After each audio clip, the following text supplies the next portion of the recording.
Good evening, folks. Oh, come on, we can do better than that. Good evening. Friends of National Service.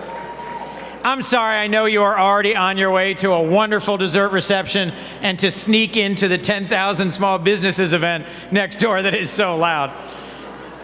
So thank you for taking one more minute and letting me just share with you my passion for national service, a passion that I know whether you come from a city or a state government, from a national organization, from a company or a community. I am thrilled to be with so many folks who understand how important national service is to our country and to our future. To Ann Moore-Connolly, thank you for putting up with me for more than 2 decades now, for everything that you do to help make sure that we hear the voices of national service across our country. My little home state of Delaware, which I literally just ran home to, watched my son compete in his last wrestling match of his season, and then came back down so he could do this.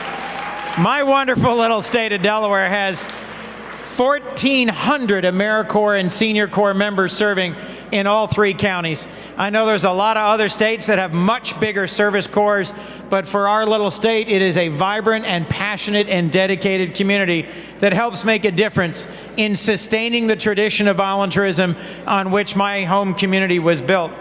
Some of you know that I helped launch one of the first national direct AmeriCorps programs. The wonderful Senator Harris Wofford got to know me all too well during that period. I was inspired by his leadership, by what Eli Siegel had to say and do, and by the leadership of so many who helped get the Corporation for National Service off the ground.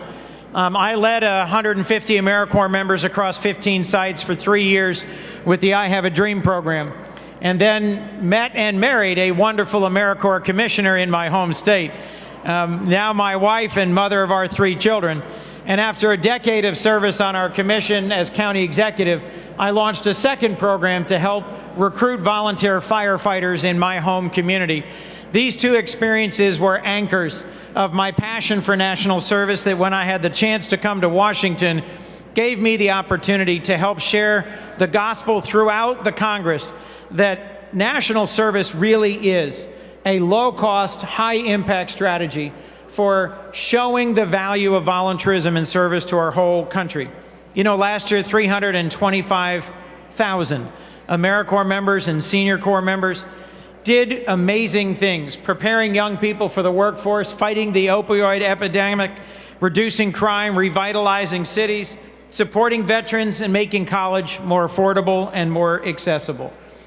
I want us to have an optimistic view of our future. We shouldn't just be fighting to save the funding for those 325,000 service members. We should be dreaming big about what it would mean for our country and for our communities if service was an expectation of every young American.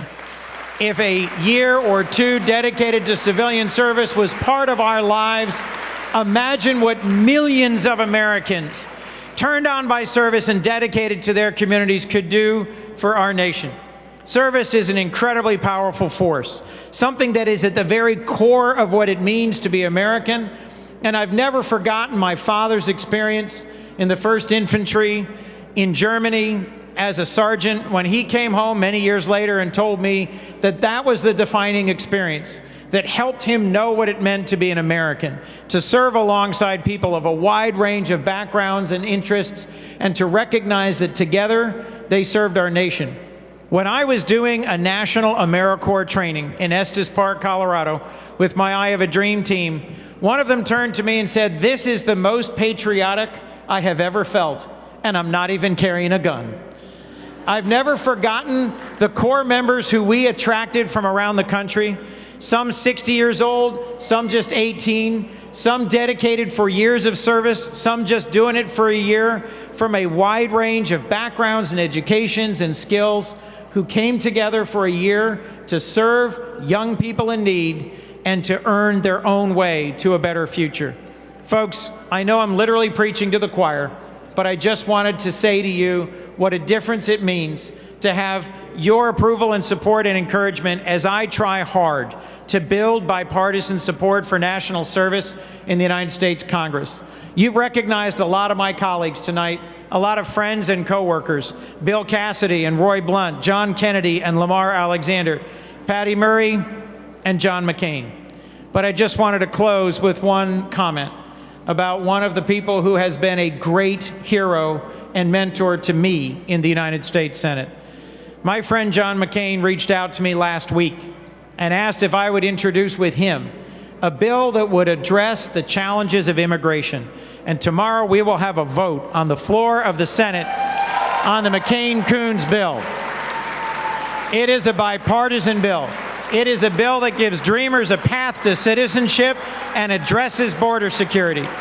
And it may not get 60 votes, but it once again shows the spirit of Senator McCain, someone willing to work tirelessly, someone willing to fix problems, someone dedicated to our nation and committed to bipartisanship. It is an enormous honor to be with other folks who tonight recognize the lifetime of service to our nation of Senator John McCain and the ways in which he continues to inspire, to challenge, and to make a difference.